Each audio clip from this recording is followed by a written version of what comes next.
When you're on the Tollway, peace of mind is just a call away. With the Illinois Tollway Star 999 service, help is always at your fingertips. Whether it's a flat tire or an unexpected breakdown, our dedicated team is here to assist you anytime and anywhere on the Tollway. Drive with confidence knowing that Star 999 is just a dial away. Remember, Star 999, we're always there when you need us.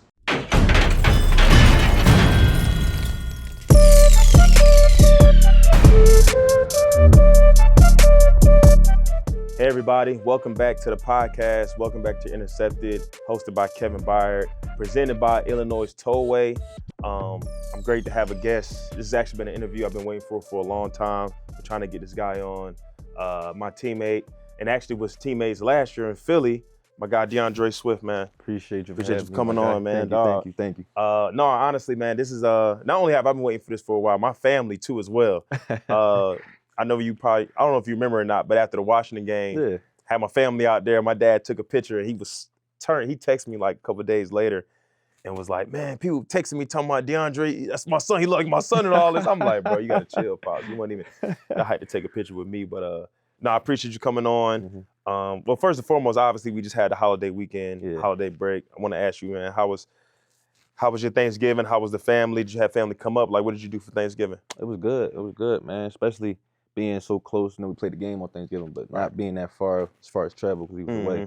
So I got back, we probably got back like 7. Probably got back like 7. My family came up from Philly, stayed the whole week, stayed at the crib. So cooked for us and everything. Did you do Thanksgiving the night of, or did you do it on Friday? Because I know some people kind of did both. No, we did it the night of. They had already ate, so my plate had to warm up when I got back to the crib and everything. But yeah, they definitely came and supported, man. Cooked for us and everything. So who all cooked? Did your mom cook, Pops? Who cooked all the food? My mom cooked, my dad cooked, my grandma made desserts, sister had a little dessert and everything. So everybody kind of played a little part. Tell me, what was your plate looking like, dog? Talk to me. What was your plate looking like? So we had mac and yams first and foremost. For sure. That's the go-to right there. God. Gotta be next to each other too.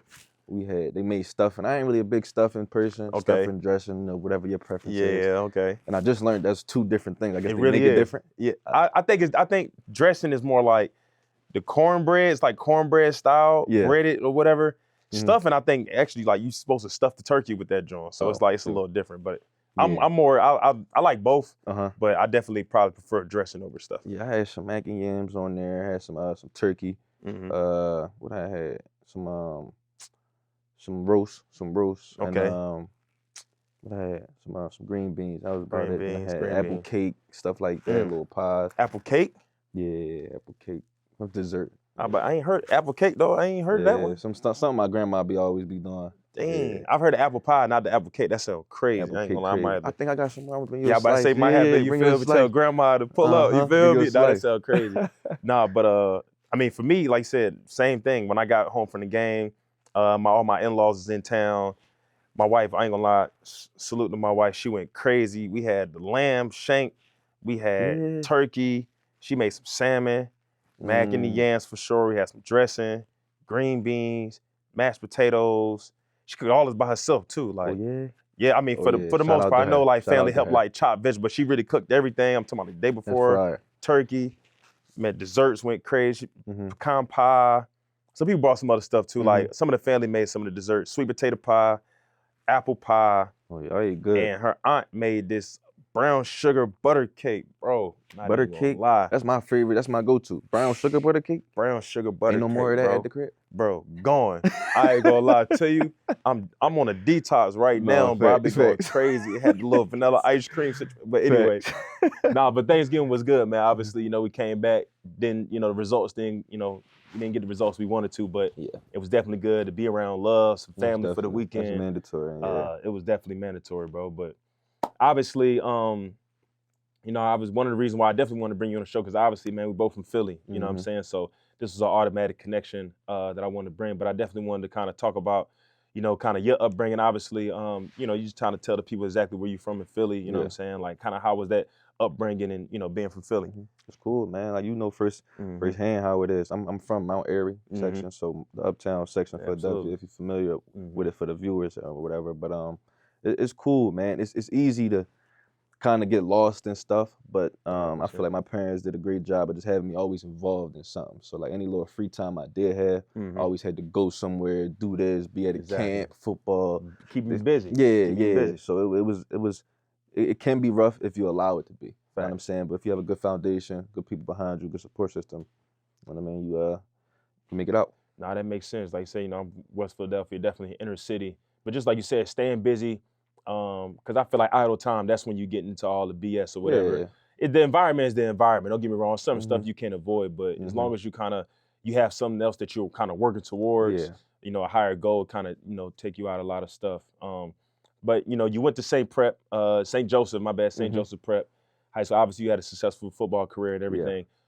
Was football your first love? Was there any other sports that you played? It was my first love, but I was good at a lot of stuff. Ran track. I was real known in the city. But you ran the track? I ran 100. When I was young, I ran 100, 200, 4, 4x4. Coach had me doing the 800. Said the 8 get to 4 better, 4 get to 2 better, all that type of stuff. You're not doing no 800. That don't sound crazy. I kind of did it all when I was younger. As I got older, I stopped running track my sophomore year in high school. It was like full football, just training for football. That's when I took football as more serious than anything. So played basketball too when I was younger. Them 3 sports kind of though. Yeah, I feel like basketball is a given being in Philly for sure. I feel like everybody, you almost really just meeting up at the basketball court after school with just religion. Fun. You know what I'm saying? It was just religion. Everybody was at the basketball court from people, you know what I'm saying? That's just what it was, you know what I'm saying? But like I said, I ran track. So when I moved to Georgia for football, I ran track in high school, and I really ran because my coach made us run. It was like, if you wasn't playing if you wasn't like a serious basketball dude or baseball, you running track no matter what. It's pretty much just get faster for football. Yeah, that's how it was. But like you said, you quit your sophomore year. What made you quit? Or made you stop running? I ain't say you quit. Football was just, I found myself training in there all year round. All year round. Football and track just wasn't, I just knew I wasn't going to run track in college. You know what I mean? So I was already fast. I just trained. I didn't run in the meets or anything like that, but I still trained with my coach. Yeah. That makes sense. Still train. I just didn't do involve in track season. Exactly. You know what I mean? But you still had your track workouts, which is always for good. sure. I always recommend parents, if let's say, for example, you want your kid to be an NFL player or whatever, multiple sports, you know what I'm saying? Because if you're talking to Swift, myself included, everybody play multiple sports, because every sport translate, especially with football. I mean, if you play baseball, it can translate to ball tracking skills, track for sure. All kids need to know how to run, you know what I'm saying? Teaches you how to run. Definitely, and the younger the better too, I say. Definitely. The younger the better. Many sports as a young, and then as they get older, like you said, your sophomore year, you can really start to specialize in one sport. Kind of helps out, but so obviously, like you said, you had a successful career. You was the #1 recruit out of PA, right? So how many offers did you have coming up? You remember? 32. 32 offers, and I feel like that's probably you probably could have had more. 32. Yeah. You had every school, SEC school. You had a bunch of schools, but 2 top schools that stand out to me, right? Obviously, you're in PA. You had Penn State and Ohio State, right? You had Michigan. Do you know if you had Michigan Offer? Yeah. So you had Michigan offers. You had all the top schools up north, right? But you chose to go down south to play football at Georgia.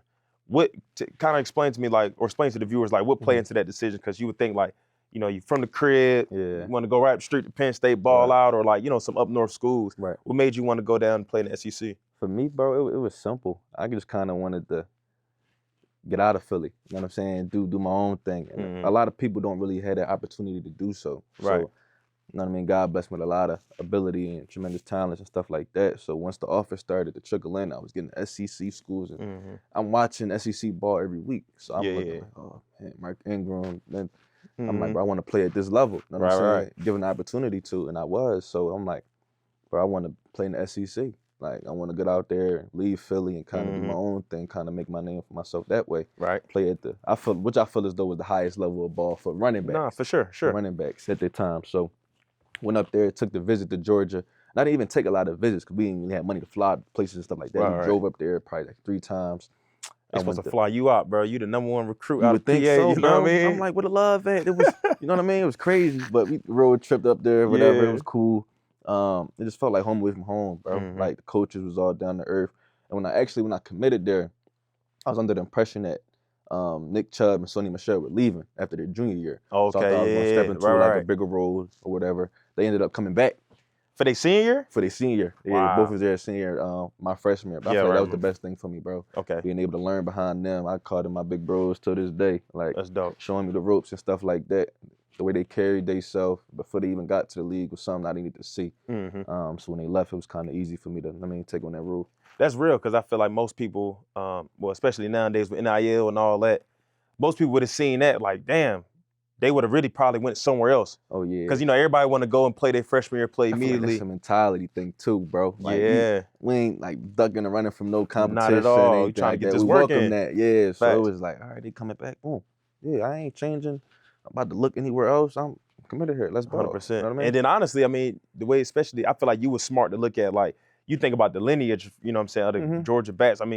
It obviously starts way back, but you think about Ty Gurley, then you got these boys. For sure. It's like, I'm about to be the next one. You're not looking at it like, oh, they about to be here, they about to be taken away from me, and boom, boom. It's like, nah, we trying to get this work. No freshman, you can't. It ain't basketball. You ain't doing one and done. You know what I'm saying? And you need that time to kind of build your body up, and you know what I'm saying, learn more ball and stuff like that. So I was never looking at it like, oh, bro, they coming back. I'm about to go elsewhere. Nah, exactly. Nah. So let me ask you, how much did like your parents play like in part of that decision? Like, were they like more thinking like they wanted you to stay closer to home or stay up north or somewhere close where they can drive to the games, or they were just like, whatever you want to do, DeAndre, that's what we doing? No, not really. It was I wasn't really taking too many schools serious. So it was like, it was really gonna be either Clemson or Georgia. So you was going down south regardless? Regardless. Honestly, I wanted to go to Clemson first, but they was only taking one running back in my position. They kind of wanted me to hurry up and make my decision. I kind of wanted to wait to make sure I was making the right decision. Right. So it really was just Georgia at the end of the day. After Clemson had closed it off with the timeline, so they was kind of on board with that. Well, that makes sense. Yeah, but that's dope. I was just thinking like, yeah, they did. Because I know most parents want to be, close and stuff like that. Yeah, but I mean that's supportive. Like they kind of let you, make the decision that you want. And like obviously you made the right decision. Yeah. But like you said, you was behind when you first got there freshman. But did you redshirt or you stayed? You didn't redshirt? True. Yeah, so you was third string behind Nick Chubb, Sony Michel, and then obviously your next couple years, I think 2018, second all SEC, junior year all SEC. So you was first team all SEC. Let me make sure I get that correct. So when after your junior year, did you already know like, boom, I'm gone? You got the first team, or did you kind of like think about like, man, I might come back and stay? Almost follow like the Nick Chubb and Sony Michel type deal. What was your thought process? Just as how the season went, bro. I was hooping all year. More opportunities came my way as far as touches and things like that. I was in a leadership role in my third year. Just kind of how the games went, bro. And then, informations get back to you, stuff like that. I knew I was out of there. Nah, fast. So let me ask you, because obviously we got the same agent, David. When did you meet David? Like going into the whole process, like how you meet David? I met David through Trey. Okay, that's my guy. Yeah, Trey went to Georgia. I remember we went to dinner in the A. I didn't even realize he went to Georgia. I didn't know that. Yeah, he went to dinner in the A at Ruth Chris. I'll never forget. I ain't gonna say he was late to the meeting, but he sat down. This one I think he was this one Michael Thomas was just got paid. He was on the phone with the Saints. Okay, yeah. He was out there for like 30 minutes, bro. Came back next day, Michael Thomas get paid. I think he was the highest receiver. Yeah, he was. Bro, like, that's probably what I need to be with. Nah, fast. It was easy at that point. That's crazy. Nah, David, that's the guy right there, man. Nah, definitely. Bro, it's funny, I ain't even signed with David this year out of college. I signed with a guy out of Atlanta, Hadley Englehart, Jewish guy, cool. But I just noticed, because obviously we know David, man. David is all about family, right? Family ties. 100%. My rookie year, I just remember like I ain't even really talked to dude at all. You know what I'm saying? So it's just like he might have called me once or twice. Yeah.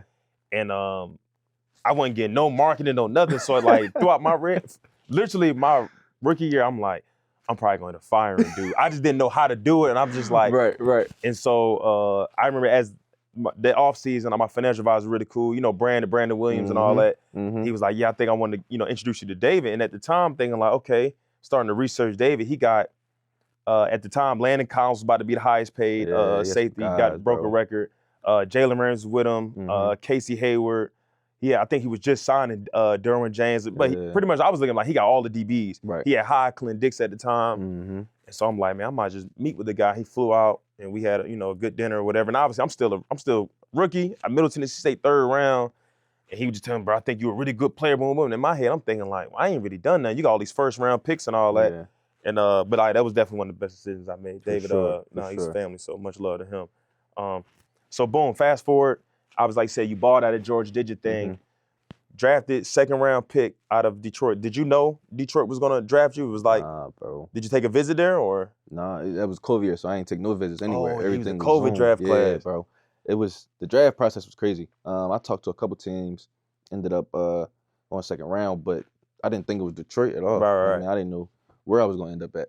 The information that you got, did you think you might end up slipping into the first, or was like what was like the range? Yeah, that's was information that I got, like late first. I think it was like anything after 19, if I remember correctly. Yeah. I think the last pick was the Chiefs or something like that. Like it was either Chiefs, I think the Ravens was in there, Tampa, if I remember correctly. But you know how the draft stuff go, bro. It ain't no telling. Bro, I was supposed to go somewhere from 4th to like 6th.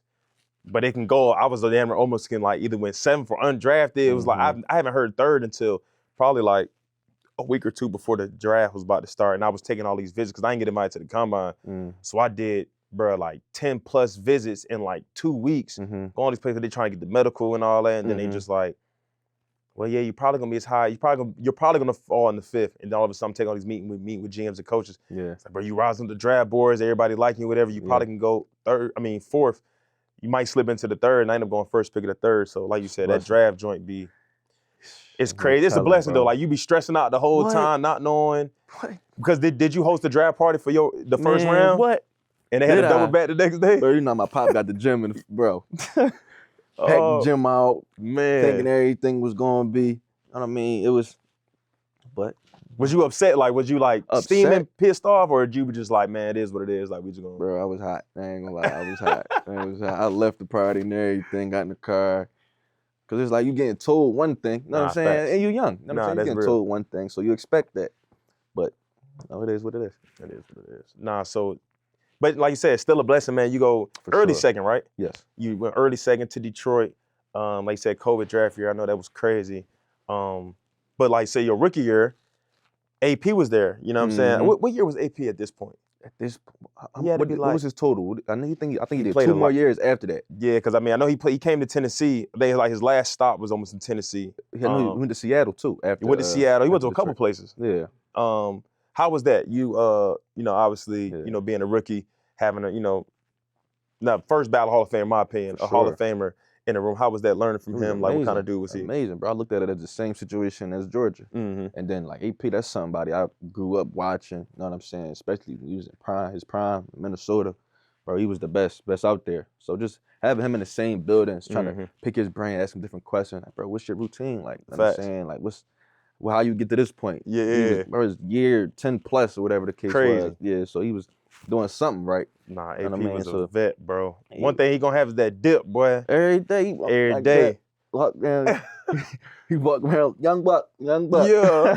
Bro, so AP, my rookie year, bro, I remember, I don't even know, bro, but I was, it was a veteran safety at Tennessee, his name was Denor Cersei. He was going into year 6 or 7. I'm drafted. He like, man, young boy, come pull up on me down in Houston, come train with me or whatever. So I was out there for like a week.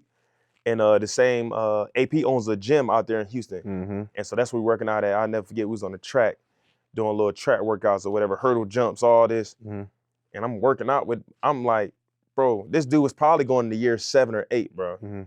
I said, bro, this might be the most athletic. I said, bro, there's no way he out here beat me in all these sprints. I'm fresh off the draft. Bro, I'm thinking I'm fast. You know what I'm saying? I said, this dude year 8, bro, it was incredible, dog. Like, different, bro. Bro, I ain't gonna lie, yeah, he was different. And like I said, he was in Tennessee for a little bit. Like I said, he was probably year 11, 12, 13, but he still had it, though. Amazing to see him. So I'm thinking, like, man, imagine him year 3 when he was putting up 2,000 in Minnesota. They out there running 14, 13 personnel at the 20-yard line, just going crazy, which is incredible, thing, bro. It was a blessing for sure to be a part of that. Yeah, so like obviously you spent 3 years in Detroit. You know, you had some success and things like that, but then you get traded to Philly, right? Yeah. Was this during the draft, or right before the draft? Initially, like it happened the day after the draft, but I knew it was over with during the draft. Okay. Yeah. I would ask you to expand on that, but we're gonna say that for another job. But so you got traded to Philly, and obviously I got traded to Philly during the season. You got traded before the season. How was that?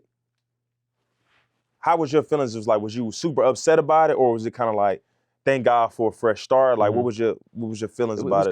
It was a little bit of both, bro. To be honest with you, it's like my first 3 years, like you see stuff going on throughout the building. It's like you're oblivious to a lot of things because you're young, but you understand it's a business, but you don't really know because you're not in the thick of it. You know what I'm saying? It's not. It hasn't happened to you yet. You're not part of that business yet. Facts. So it's like once that happened, it kind of made me think about everything different. You know, life in general, like, bro, like you just gotta have undeniable love for the game. You know That's what I mean? a fact. But going to Philly, bro, I feel like it was a great opportunity. Once I kind of sat down and was able to like get the emotions out of it and really just think about it, bro, it was a great opportunity. You know what I'm saying? Being back home, putting on for your city, like for real, having an opportunity to play real talk at the highest level where you grew up at and really like put work in. Like, you know what I'm saying? Like you go into the games, like people that have seen your Pop Warner games in the stands watching you play in the league. So it's like, it's crazy. As a grown man, you still kind of got that little kid in you, bro. I'm waking up every single day, driving into the city, like, bro, it's like, you know what I'm saying? It's really it's a dream come true. Nah, like, real talk. It was a great opportunity. Yeah, I mean, I remember just when I got traded, obviously, like you said, I mean, anytime business happens, bro, especially when it happens to you, it's like, it's always gonna be a lot of emotions. Because like, just like you said, when the business of football happens, you see it happen all around the league. Right. Until it happens to you, that's when it hit a little different. You know what I'm saying? Like when I got traded, like obviously we kind of knew we was going to a rebuild and stuff like that, but you still don't think, like, you hear rumors, it's like, man, I don't think this. You telling yourself and everything, like, bro, nah, it ain't gonna happen to me. And then it finally happens, like you said, it really makes you, not I would say makes you realize, but it really like kind of checks as far as like how much you really love the game. 100%. You know what I'm saying? Like 100%. this, it's a kid's game, but at the same time, this is business. Yeah. And you get traded. But just like you said, it was a great opportunity. I mean, for me to put Byard on the last name of an Eagles jersey, bro, probably more than anything for my family, seeing my dad come to the games. Yeah. It was crazy. I don't think my dad really been to a lot of Philly games, period, growing up. And obviously he's the biggest, Eagles fan. But to be able to have that experience probably did more for my family than, I can really even imagine. Most definitely. And but obviously you had an incredible year, you know what I'm saying? Hit 1,000 for the first time in your career, went to the Pro Bowl, you know what I'm saying? Like, kind of talk about that pro experience. So the Pro Bowl this past year was in Orlando, right? Yeah. So my first Pro Bowl in 2017 was in Orlando. Talk about that experience, because I'm gonna talk about mine, but it was a dope experience. Like, I loved it. Bro, the experience make you want to make the Pro Bowl every single year. Especially the way that they did it, bro. The shutting down the Universal Studios. Oh my God, having the family come, like being able to ride the rides however many times you want to. Lit. Just the way the hotel, the way they treat your family, it was amazing, bro. It's definitely an experience. I feel like you put the work in, you able to get a chance to go to the Pro Bowl, you want to go back every single year. 100%. Did you do the Disney, the private tour of the Disney joint with the family? Everything. It was amazing, bro. So have you ever been to Disney World before? No, that was my first time. Bro, so that was my first time too. And I actually, like, when I went there, that's when I finally understood, like, damn, this is why Disney is so popular, bro. Like, and I don't even like rides like that. Before that, I get headaches. I get one ride, too much walking around. I want to leave. Bro, I had so much fun. Bro, did you get on the Avatar? They got like an Avatar type of ride, bro. So my dad, like I said, this is before I had any kids, me and my wife. I brought my family, my dad came. We got on this Avatar ride. I don't know if you went on that joint, but it's like like the Avatar, the blue people or whatever. Yeah. And it's like they riding the little birds that they be riding, and it's like you get, how you get on the little motorcycles at arcade game? Yeah. That's how you jump on that joint. I know. But it's like it's really like a real life experience. Like, you jump off the birds, like wind hitting your face and all that. Bro, so I'm here. My dad might have been to my left or 2 joints over. I swear, when we was flying on that joint, I've never seen or heard my dad laugh.